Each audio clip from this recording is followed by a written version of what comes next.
Hello दोस्तों, कैसे हो आप सभी लोग। आई होप कि आप सभी लोग स्वस्थ होंगे और मस्त होंगे और अपनी तैयारी अच्छे से कर रहे होंगे। तो जैसा कि मैंने आप सभी लोगों को पिछले वीडियो में क्वेश्चन नंबर 3 तक के क्वेश्चन को सॉल्व करा दिया था, आज हम बात करने वाले हैं क्वेश्चन नंबर 4 के बारे में। चलिए देखते हैं, देर न करते हुए हम वीडियो को शुरू करते हैं। देखते हैं क्वेश्चन नंबर 4 क्या कह रहा है। क्वेश्चन नंबर 4 जो है आपके स्क्रीन पर आ चुका है, आप सभी लोग देख सकते हैं। क्वेश्चन नंबर 4 कह रहा है कि एक बस 30 किमी की दूरी 60 किमी प्रति घंटा की एक समान चाल से तय करती है तथा अगली 30 किमी की दूरी 30 किमी प्रति घंटा की चाल से तय करती है। बस की औसत चाल बताइए। तो सबसे पहले यहाँ पर देखिए क्या दिया हुआ है। हल देखिए कौन सा, चौथा नंबर क्वेश्चन।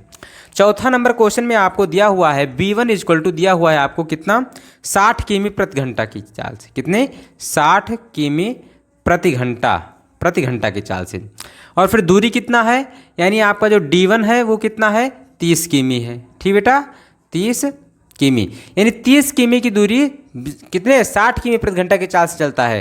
तो यहाँ समय क्या हो जाएगा, t1 बराबर, यानी चाल बराबर दूरी बटे समय। तो समय ज्ञात करना है तो क्या हो जाएगा, दूरी बटे क्या हो जाएगा आपका समय, तो चाल हो जाएगा। 30 बटे 60 काट देंगे तो कितना आ जाएगा, 1/2 घंटा। ठीक बेटा, 1/2 घंटा ये हो जाएगा। इसी प्रकार आपको b2 इक्वल टू दिया हुआ है कितना, तो b2 इक्वल टू कह रहा है 30 किमी की दूरी 30 किमी प्रति घंटा की चाल से, यानी 30 किमी प्रति घंटा दिया हुआ है। ठीक बेटा, और बटे में कितना हो जाए, आवर। और फिर d2 इक्वल टू 30 किमी दिया हुआ है। अब अगर हम t2 ज्ञात करें तो क्या हो जाएगा, तो हो जाएगा आपका चाल बराबर दूरी बट्टे समय, तो समय बराबर दूरी बट्टे चाल, यानी 30/30 आ जाएगा, यानी कट कर कितना हो जाएगा, 1 घंटा हो जाएगा। ठीक बेटा, ये हो गया। अब आपका दूरी कुल, अगर हम बात करें कुल दूरी की, किसकी, कुल दूरी, तो कुल दूरी क्या हो जाएगा, कुल दूरी तो देखिए 30 किमी यहाँ चला, 30 किमी यहाँ चला, तो कुल दूरी कितना हो जाएगा, 30 + 30 इक्वल टू 60 किमी। कुल दूरी कितना हो गया, 60 किमी। समय कितना है, कुल समय, तो कुल समय t बराबर क्या हो जाएगा, t1 + t2 हो जाएगा, यानी 1/2 + 1, यानी क्या हो जाएगा, 3/2 हो जाएगा, 3/2 घंटा। ठीक बेटा, तो कुल समय आ गया, कुल दूरी आ गया, औसत चाल ज्ञात करना है। तो औसत चाल बराबर फार्मूला हो जाता है क्या, औसत चाल बराबर कुल दूरी बटे कुल समय अंतराल, समय अंतराल। ठीक बेटा, ये हो गया। अब कुल दूरी कितना हो गया, 60 किमी, और कुल समय अंतराल कितना हो गया, तो 3/2 हो गया। 2 कहाँ चला जाएगा, ऊपर चला जाएगा, तो 60 × 2 हो जाएगा, और बटे में कितना हो जाएगा, 3 हो जाएगा। इसे काट देंगे तो कितने बार में, 20 × 2 हो जाएगा। 20 को जब 2 से मल्टीप्लाई करेंगे तो 40 किमी प्रति घंटा आ जाएगा, 40 किमी प्रति घंटा। ठीक बेटा, तो आपका जो औसत चाल था वो आपका आ गया 40 किमी प्रति घंटा, यानी जो आपका क्या था, जो आपका बस था वो 40 किमी प्रति घंटा की चाल से चल रहा है। ठीक बेटा, तो इस प्रकार से आपका जो क्वेश्चन नंबर चौथा था बिल्कुल सिंपल लैंग्वेज में सॉल्व हो गया। आगे हम बात करते हैं क्वेश्चन नंबर 5वें की तरफ। क्वेश्चन नंबर 5वां जो है आपके स्क्रीन पर आ चुका है। क्या कह रहा है देखिए, एक वाहन एक स्थान से दूसरे स्थान की ओर 60 किमी प्रति घंटा के वेग से जाता है और फिर 40 किमी प्रति घंटा के वेग से अपने प्रारंभिक स्थान पर लौटता है। वाहन की औसत चाल एवं औसत वेग की गणना कीजिए। चलिए हम इसे सॉल्व कर लेते हैं बिल्कुल सिंपल लैंग्वेज में। किस लैंग्वेज में, सिंपल लैंग्वेज में। तो देखिए ये क्वेश्चन बच्चों को बहुत कठिन लगता है, लेकिन अगर आप वीडियो को अच्छे से देखते हैं तो आपको कठिन नहीं लगना चाहिए। ठीक बेटा, तो सबसे पहले हम इसे क्या ज्ञात करते हैं, औसत चाल ज्ञात करेंगे। औसत चाल ज्ञात करने के लिए कुल दूरी बटे कुल समय पता होना चाहिए। तो यहाँ हम मान लेते हैं, क्या मान लेते हैं, देखिए क्या कहे, एक वाहन एक स्थान से दूसरे स्थान 60 किमी प्रति घंटा की चाल से, यानी b1 इक्वल टू 60 किमी प्रति घंटा दिया हुआ है। अब इसके बाद आपको वेग से जाता है और 40 किमी प्रति घंटा के वेग से अपने प्रारंभिक स्थान पर लौट आता है, यानी b2 इक्वल टू कितना है, 40 किमी प्रति घंटा, 40 किमी प्रति आवर। ठीक बेटा, b2 इक्वल टू 40 किमी प्रति आवर। अब ये दूरी मान लीजिए, दूरी क्या है, दूरी मान लीजिए s किमी है। कितना है, s किमी, या d किमी या s किमी कुछ भी मान सकते हैं। दूरी क्या है, s किमी है। ठीक बेटा, अब यहाँ पर देखिए अगर आपको t1 ज्ञात करना है, t1 बराबर s बटा b1 हो जाएगा। तो s का मान s ही है और b1 का मान क्या है देखिए 60 है। तो ये आगे आपका आ जाएगा घंटा। क्या आ जाएगा? घंटा। आप घंटे किमी प्रति घंटा दिया हुआ है तो घंटा मान लीजिए। इसी प्रकार T2 इक्वल टू क्या हो जाएगा? तो T2 इक्वल टू आपका हो जाएगा s बटा 40 घंटा। ठीक बेटा, क्या होता है? चाल बराबर दूरी बटे समय होता है फार्मूला, चाल बराबर दूरी बटा समय। आपको समय ज्ञात करना है तो समय को इस तरफ भेज देंगे, चाल को इस तरफ भेज देंगे, तो समय बराबर दूरी बटे चाल, समय बराबर दूरी बटे चाल हो गया। ठीक बेटा, तो इसी प्रकार आपका क्या हो गया? T1 ज्ञात हो गया और T2 ज्ञात हो गया।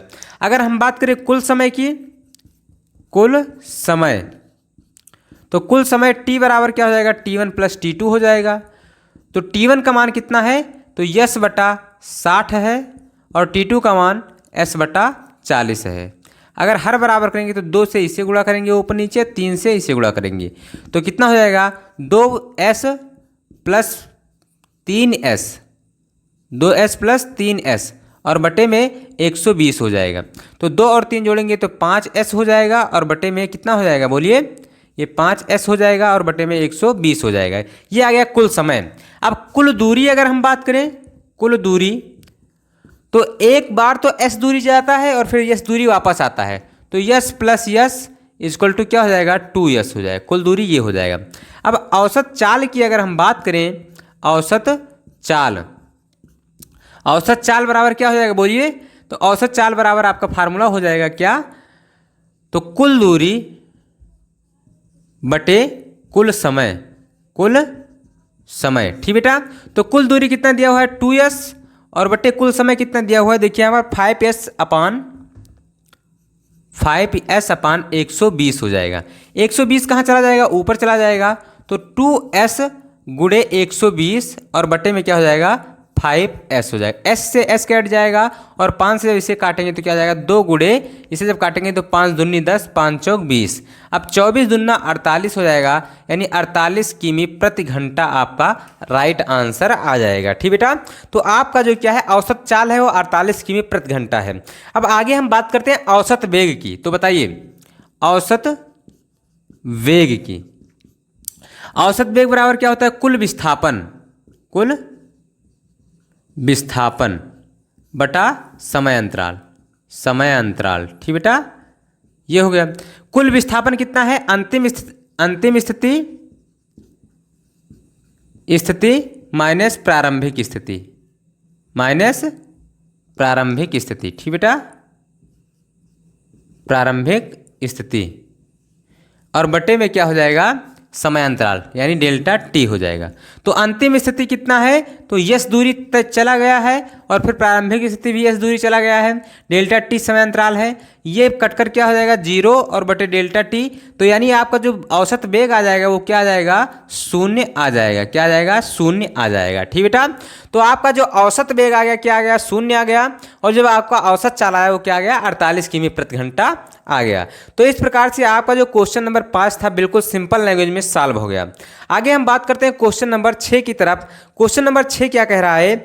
एक कार जो 60 किमी प्रति घंटे की चाल से चल रही है, ब्रेक लगाने पर वह 10 सेकंड में रुक जाती है, कार का त्वरण ज्ञात कीजिए। चलिए हम बिल्कुल सिंपल लैंग्वेज में सॉल्व कर लेते हैं इसे भी। किस नियम से? तो गति के नियम से, गति के प्रथम समीकरण से सॉल्व कर लेते हैं। ठीक बेटा, ये गति के प्रथम समीकरण लगाएगा, या फिर आप ये भी लगा सकते हैं क्या? तो आप लगा सकते हैं a बराबर b माइनस यू बटे टी, जो त्वरण वाला फार्मूला बताया था मैंने आप सभी लोगों को, वो भी आप लगा सकते हैं। ठीक बेटा, तो चलिए हम इसे सॉल्व कर लेते हैं। सबसे पहले क्या क्या दिया हुआ है 6 नंबर क्वेश्चन में? देखिए 6 नंबर क्वेश्चन आपके स्क्रीन पर आ गया है। एक कार जो 60 किमी प्रति घंटा की चाल से चल रहा है, यानी प्रारंभिक जो चाल है उसका वो u इक्वल टू क्या है? 60 किमी प्रति घंटा, 60 किमी प्रति घंटा। अब फिर क्या होता है?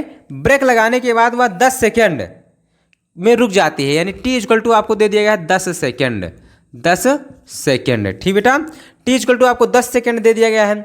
अब फिर कह रहा है, क्या कह रहा है? देखिए, तो कह रहा है आपको कि ब्रेक लगाने के बाद और रुक जाती है, यानी v बराबर क्या हो जाएगा? 0 हो जाएगा। अब a आपको ज्ञात करना है, त्वरण ज्ञात करने को कह रहा है। तो यहाँ 60 किमी प्रति घंटा है, किमी प्रति घंटा को मीटर प्रति सेकंड में अगर बदलना है तो आप क्या करेंगे बताइए जरा? तो अभी मैंने बताया था आप सभी लोगों को कि किमी प्रति घंटा, किमी प्रति घंटा से अगर आपको किस में जाना है, मीटर प्रति सेकंड में जाना है, तो आपको 5/18 से गुणा कर देना होगा। किससे? 5/18 से गुणा कर देना होगा। तो हम इसे गुणा कर देंगे 5/18 से, 5/18 से, तो क्या आ जाएगा देख लेते हैं। तो 60 को जब 5/18 से गुणा करेंगे तो क्या आ जाएगा बोलिए? तो 60 × 5 और बट्टे में क्या हो जाएगा? 18 हो जाएगा। 3 से इसे काट दीजिए तो कितना हो जाएगा? 3 छक 18 हो जाएगा। 3 से इसे काट दीजिए तो 3 को 20 बार में काटेंगे। फिर 2 से इसे काट दिए 3 हो जाएगा, 2 से इसे काट दिए 10 हो जाएगा। ठीक बेटा, इन 10 छंग 60, 10 और क्या आ जाएगा? 10 × 5 और बट्टे में कितना आ जाएगा? 3, यानी 10 बचे 50 और बटे 3, ये इतना मीटर प्रति सेकंड इसका चाल आ जाएगा। ठीक बेटा, आपको ज्ञात क्या करना है? त्वरण ज्ञात करना है। तो गति के प्रथम समीकरण से, गति के प्रथम समीकरण से ये आप त्वरण के फार्मूला से लगा सकते हैं। A = B - U/T, यही तो है। तो V का मान कितना है? 0 है, माइनस U का मान कितना है? तो 50/3 है, और T का मान कितना है? 10 सेकंड है। कितना है? 10 सेकंड। तो इसे जब सॉल्व करेंगे तो 50/3 और बटे में 10 सेकंड आ गया। ये 3 कहाँ जाएगा? नीचे आ जाएगा। 3 कहाँ जाएगा? नीचे। तो क्या हो जाएगा? 50/3 × 10, तो क्या हो जाएगा? 50 × 3 30 हो जाएगा। 0 से 0 कट जाएगा, बचेगा क्या आपका? तो A बराबर आपका बचेगा माइनस का, ये बड़ी संख्या के आगे माइनस लगा हुआ है तो माइनस का यहाँ बचेगा। तो माइनस का 5/3 भाग करेंगे तो 3 का एक बाजू में पहाड़ा पढ़ेंगे, दशमलव लगाएंगे, 0 उतारेंगे, 20 हो जाएगा। 3 छक 18, फिर 2 बचेगा, फिर 1.617 मीटर प्रति सेकंड स्क्वायर आ जाएगा। जब आपका क्वेश्चन नंबर 60वां था, बिल्कुल सिंपल लैंग्वेज में मैंने सॉल्व करा दिया है, कुछ नहीं किया है। बस क्या दिया था आपको? कह रहा था कि वो प्रारंभिक वेग कितने 60 किमी प्रति घंटा के चाल से चल रहा है। आपको समय दिया गया है कि ब्रेक लगाने के बाद 10 सेकंड बाद वो रुक जाती है। जब रुक जाती है तो अंतिम वेग 0 हो जाएगा। अब प्रारंभिक वेग u ये हो गया, v ये हो गया, t = 10 सेकंड दिया हुआ है। किमी प्रति घंटा को मीटर प्रति सेकंड में बदलने के लिए 5/18 से मैंने क्या कर दिया? मल्टीप्लाई कर दिया। तो जब सॉल्व किया तो 50/3 आ गया। त्वरण के फार्मूले का मैंने उपयोग किया, A = B - U/T। V का मान 0 था, U का मान 50/3 था। सॉल्व किया तो -50/3/10 आ गया। ये 3 नीचे आ गया तो 30 हो गया। 0 से 0 काट दिया, फिर 5/3 आ गया, भाग कर दिया तो -1.67 आ गया। ठीक बेटा, मीटर पर सेकंड। ये क्या है? त्वरण नहीं है, ये क्या है? मंदन है। क्या है?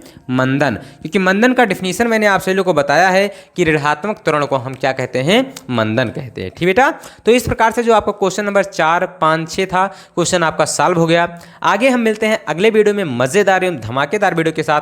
तब तक के लिए जय हिंद, love you, bye bye, take care.